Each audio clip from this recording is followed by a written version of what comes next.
ஈரானினுடைய இதயம்னு சொல்லக்கூடிய கார்க் தீவை நேற்று இரவு முழுக்க அமெரிக்காவினுடைய வான்படை 15 குண்டுகளை போட்டு சிதறடித்திருக்கிறார்கள்.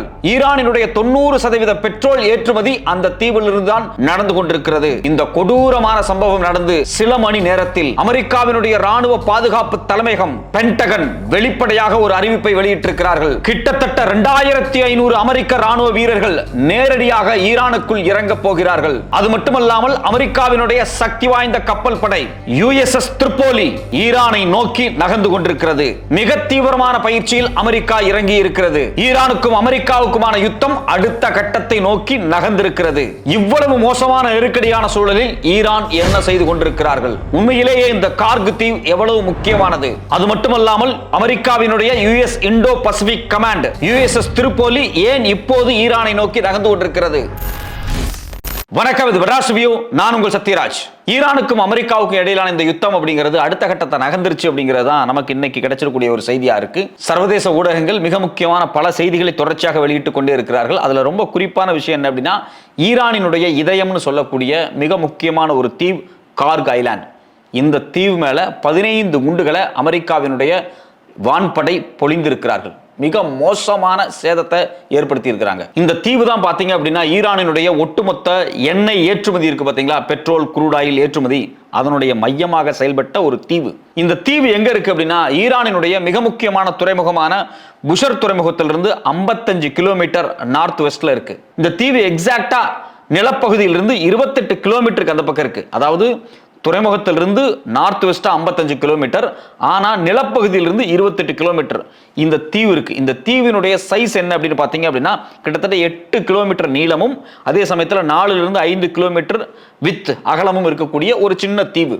என்ன இவ்வளவு பெரிய சின்ன நிலப்பரப்பு தானே, இந்த நிலப்பரப்பு எப்படி ஈரானினுடைய இதயம்னு சொல்றாங்க அப்படின்னு நீங்க கேட்கலாம். ஈரானுடைய பலமே என்னன்னா அவங்களுடைய எண்ணெய் வளங்கள் தான், அவங்களுடைய பெட்ரோல் வளங்கள் தான், க்ரூட் ஆயில் தான், கேஸ் தான். இதை எல்லாத்தையும் கப்பலில் ஏற்றி தான் வெளிநாடுகளுக்கு அனுப்பணும். குறிப்பாக இந்தியாவுக்கும் சைனாவுக்கும் ஆசிய சந்தைகளுக்கு அனுப்பணும். இது முழுக்க முழுக்க ஏற்றுமதி ஆகக்கூடிய ஸ்பாட்டே பார்த்தீங்கன்னா இந்த கார்க் ஐலாந்து தான்.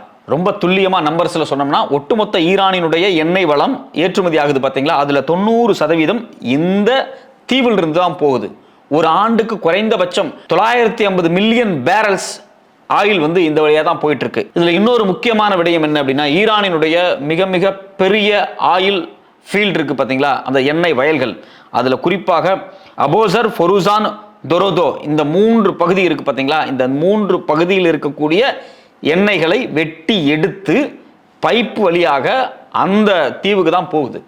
ஸோ அப்போ இதில் முக்கியமான விஷயம் என்ன அப்படின்னா, ஈரானுக்குள்ள இருக்கக்கூடிய எண்ணெய் வயல்கள், அந்த ஆஃப்ஷோர் பெட்ரோல் ஃபீல்ட்ஸ் இருக்கு பார்த்தீங்களா, அங்கிருந்து எடுக்கப்படக்கூடிய எக்ஸவேட் பண்ணக்கூடிய பெட்ரோல்களை, க்ரூட் ஆயில்களை அவங்க என்ன பண்ணுறாங்க அப்படின்னா, அதை முழுக்க முழுக்க பைப் வழியாக நேரடியாக கார்க் தீவுக்கு கொண்டு போய் அங்கே ஸ்டோரேஜ் செஞ்சு வச்சிருக்கிறாங்க. பல மில்லியன் கணக்கான டன்ஸ் ஸ்டோரேஜ் பண்ணுற அளவுக்கான ஸ்டோரேஜ் அந்த தீவுக்குள்ள வச்சிருக்கிறாங்க. அது முழுக்க அந்த தீவில் தான் ஸ்டோர் ஆயிருக்கு. அந்த தீவில் ஸ்டோர் ஆயிருக்கு பார்த்தீங்களா, அதை தான் கப்பலில் பேரலாக ஏற்றுவாங்க. ஸோ அப்போ இது ரொம்ப ஈஸியான ஒரு ப்ராசஸ். அவங்களுக்கு எண்ணெயை எடுக்கிறது, அந்த எண்ணெயை பைப் வழியாக அந்த தீவுக்கு கொண்டு போகிறது, தீவில் இருக்கக்கூடிய அந்த நிறுவனங்களை வைத்து டேங்கர்ஸை வச்சு ஸ்டோரேஜை வச்சு அங்கிருந்து பேரலாக மாற்றி கப்பலில் ஏற்றுறது. அந்த தீவினுடைய வடிவம் இருக்குது பார்த்தீங்களா, அந்த வடிவத்தில் ஒட்டியே கடல் பரப்பு அப்படிங்கிறது ரொம்ப ரொம்ப ரொம்ப ரொம்ப ஆழமாக இருக்குது. இயற்கையே ஈரானுக்கு கொடுத்த ஒரு மிகப்பெரிய வரம் அப்படின்னா அந்த தீவு, அதை ஒட்டி இருக்கக்கூடிய கடல் பரப்பினுடைய ஆழம் தான். அதனால தான் பார்த்தீங்கன்னா கப்பல்கள் மிக நெருக்கமாக அந்த துறைமுகத்துக்கு இந்த பேரல்ஸ், க்ரூட் ஆயில் பேரல்களை ஏற்றிக்கிட்டு ஆசிய சந்தைக்கு போகிறாங்க. இது ரொம்ப ரொம்ப ரொம்ப அவ்வளோ முக்கியமான ஸ்பாட்டு. ஒரு நாளைக்கு பார்த்தீங்க அப்படின்னா கிட்டத்தட்ட 7 மில்லியன் பேரலை அந்த இடத்துல ஸ்டோர் பண்ணி வைக்கிற அளவுக்கு கெப்பாசிட்டி அவங்கள்ட்ட இருக்குது. ஸோ இவ்வளோ முக்கியமான கெப்பாசிட்டி உள்ள அந்த தீவு மேலே இவ்வளவு காலம், கிட்டத்தட்ட 13 நாளாக அமெரிக்கா தாக்குதல் நடத்தாமல் தான் இருந்தாங்க. இன்னைக்கு அந்த மொத்த பெட்ரோல், அதாவது க்ரூட் ஆயில் வளங்களின் மீது குண்டு போட்டு ஒட்டுமொத்த ஆசிய நாடுகளுக்கும் ஏற்றுமதியாக இருந்த பெட்ரோலிய பொருட்களை, மூல வளங்களை அழித்து ஒழித்திருக்கிறார்கள் அமெரிக்கா. இதனால மிக மோசமாக பாதிக்கப்பட போகிறது யாரு அப்படின்னா இந்தியாவும் சைனாவும் தான். நமக்கு வர வேண்டிய பெட்ரோல், நமக்கு வர வேண்டிய LNG, நமக்கு வர வேண்டிய LPG எல்லாத்தையும் ஸ்டோர் பண்ணி வச்சிருந்த அந்த ஈரானினுடைய தீவு மேல குண்டு போட்டு அழிச்சிருக்கு அமெரிக்கா. இந்த தீவு அப்படிங்கிறது மிக மிக மிக மிக பாதுகாப்பான ஒரு தீவு. ஏன்னா எக்கனாமிக்கலா, பொருளாதார ரீதியாக மிக மிக முக்கியமான தீவு அப்படிங்கிறதுனால இந்த தீவை டைரக்டா யார் கண்ட்ரோல் பண்ணிருது அப்படின்னா ஈரானினுடைய சக்தி வாய்ந்த ராணுவ படையான இஸ்லாமிக் ரெவல்யூஷனரி கார்ட் கிராப்ஸ் அவங்க தான் வந்து அதை பாதுகாத்துட்டு இருந்தாங்க. அதில் ரொம்ப குறைவான மக்கள் தான் இருக்கிறாங்க. கிட்டத்தட்ட 8000 பேர்த்துக்குள்ள தான் அந்த தீவில் வாழ்ந்துகிட்டு இருக்கிறாங்க. உள்ளே போகிறதுக்கு ரெஸ்ட்ரிக்ஷன்ஸ் இருக்குது. ஏன்னா அவங்களுடைய நிலத்தில் இருந்து, ஈரானினுடைய நிலப்பகுதியிலிருந்து 28 கிலோமீட்டர் போட்டில் போய் தான் நீங்கள் வந்து அந்த தீவுக்குள்ளே போக முடியும். அப்படிங்கிறதுனால நிறைய ரெஸ்ட்ரிக்ஷன்ஸ் எல்லாம் இருக்குது, நிறைய செக்யூரிட்டி கன்சர்ன்ஸ் எல்லாம் இருக்குது. ஸோ அதனால் வந்து ரொம்ப ரொம்ப முக்கியமான ரகசியமான ஒரு தீவுனே சொல்லலாம். அந்த தீவை அழித்து ஒழித்தது அப்படிங்கிறது வந்து ஈரானுக்கு ஒரு மிகப்பெரிய பின்னடைவு தான், அதில் எந்த மாற்று கருத்துமே கிடையாது. ஆனால் ஈரான் தரப்பிலிருந்து என்ன சொல்லியிருக்கிறாங்க இந்த தாக்குதலுக்கு அப்படின்னா, கிட்டத்தட்ட 15 குண்டு வந்து போடப்பட்டிருக்கு. எங்கே? அந்த கார்க் தீவு மேலே. அது ஒரு சின்ன பகுதியான 8 கிலோமீட்டர் நீளமும் கிட்டத்தட்ட ஒரு 4-5 கிலோமீட்டர் தானே அகலம் இருக்கக்கூடிய அந்த பகுதியில் 15 முறை தாக்குதல்கள் நடந்திருக்கு. ஆனால் அங்கே அவங்க தாக்குதல் நடத்தினது எல்லாமே பார்த்தீங்கன்னா ஏர் டிஃபென்ஸு, நேவலு, அது இல்லாமல் மற்ற ஏர் ஃபெசிலிட்டிஸ் எது தான் தாக்கியிருக்கிறாங்களே தவிர எண்ணெய் வளங்கள் பாதிக்கப்படலை அப்படின்னு ஈரான் தரப்பிலிருந்து ஒரு முக்கியமான செய்தியும் வெளிவந்திருக்கு. அதாவது no damage to the oil infrastructure அப்படின்னு வெளிப்படையாக ஈரானுக்கு ஃபேவராக இருக்கக்கூடிய ஃபேர் நியூஸ் ஏஜென்சிஸ் வந்து செய்திகள் வெளியிட்டிருக்கிறாங்க. எது எப்படியோ அமெரிக்காவினுடைய விமானப்படையும் அமெரிக்காவினுடைய ராணுவம் ஒரு முடிவுக்கு வந்துட்டாங்க. அதாவது ஸ்ட்ரெய்ட் ஆஃப் ஹார்முஸை ஈரான் தடை பண்ணியிருக்கு.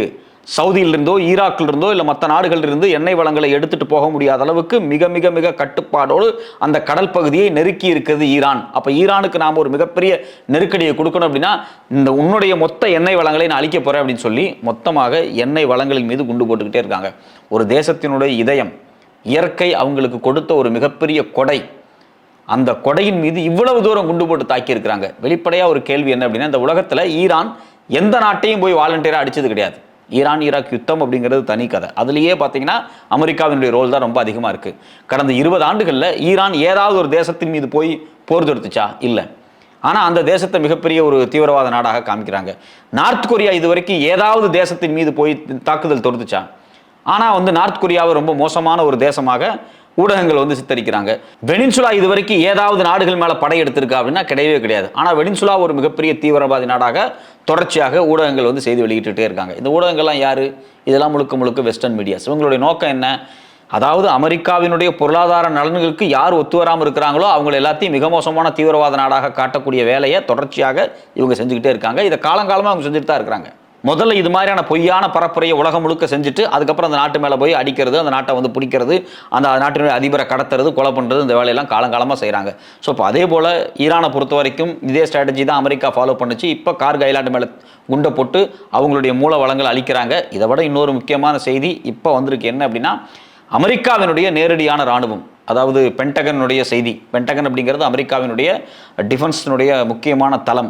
அவங்க என்ன சொல்கிறாங்க அப்படின்னா, யுஎஸ் இண்டோ பசிபிக் கமாண்ட், இந்த America class amphibious assault ship USS Tripoli, அதாவது அமெரிக்காவினுடைய இந்த யுஎஸ் இண்டோ பசிபிக் கமாண்டினுடைய முக்கியமான கப்பலான யுஎஸ்எஸ் ட்ரிப்போலி வந்து நேரடியாக எங்கே போகுது அப்படின்னா ஈரானுக்கு போகிறதுக்கான எல்லா வாய்ப்பையும் உருவாக்குறார்கள்.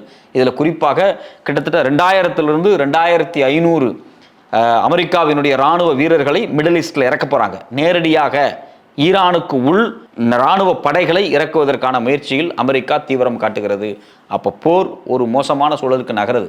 இதுவரைக்கும் ஈரான் மேலே அவங்களுடைய வான்படையை வச்சு தொடர்ச்சியாக குண்டு போட்டுக்கிட்டே இருந்துச்சு அமெரிக்கா. இப்போ என்ன பண்ணுறாங்க? கப்பல் படையை ரொம்ப நெருக்கமாக கொண்டு வந்து நேரடியாக ஈரானுக்குள்ள தங்களுடைய இராணுவ வீரர்களை இறக்குவதற்கான வேலைகளை வந்து தீவிரம் காட்டுறாங்க. அதில் குறிப்பாக கடந்த 12-14 மணி நேரத்தில் என்ன செய்தி வந்திருக்கு அப்படின்னா, அமெரிக்காவினுடைய யுஎஸ்எஸ் இண்டோ பசிபிக் கமாண்ட் கப்பல்கள் இருக்கக்கூடிய அதிகாரிகள் இருக்காங்களே, இராணுவ வீரர்கள், அவங்க தீவிர பயிற்சியில் ஈடுபட்டிருக்காங்க. அந்த பயிற்சி குறித்தான புகைப்படத்தை எல்லாத்தையுமே யுஎஸ்எஸ் இண்டோ பசிபிக் கமாண்ட் வந்து ட்விட்டர்லேயே வெளியிட்டிருக்கிறாங்க.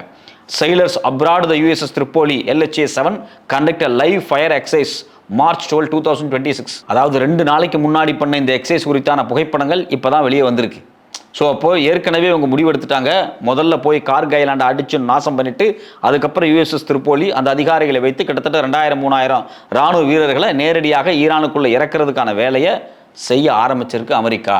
அப்போ இந்த நேரத்தை உலக நாடுகள், குறிப்பாக சீனா, ரஷ்யா போன்ற நாடுகள் நேரடியாக ஈரானுக்கு சப்போர்ட் பண்ணி அந்த நாட்டின் மீது போர் தொடுக்கிறதோ, நேரடியாக இராணுவ வீரர்களை அனுப்பி அந்த நாட்டை ஆக்கிரமிக்க முயற்சி பண்ணுவதோ இதெல்லாம் தவறானது. உலக அரசியலில் மிக மோசமான ஒரு முன்னுதாரணமாக அமெரிக்கா நகர்ந்து கொண்டிருக்கிறது என்று எச்சரிக்கை செய்து உடனடியாக இந்த போரை ஒரு முடிவுக்கு கொண்டு வர வேண்டிய பொறுப்பு சீனா, ரஷ்யா போன்ற நாடுகளுக்கு இருக்குது. பொறுத்திருந்து பார்ப்போம் அடுத்தடுத்து ஈரான் அமெரிக்காவுக்கு இடையிலான இந்த யுத்தம் எதை நோக்கி நகரப்போகிறது என்பதை.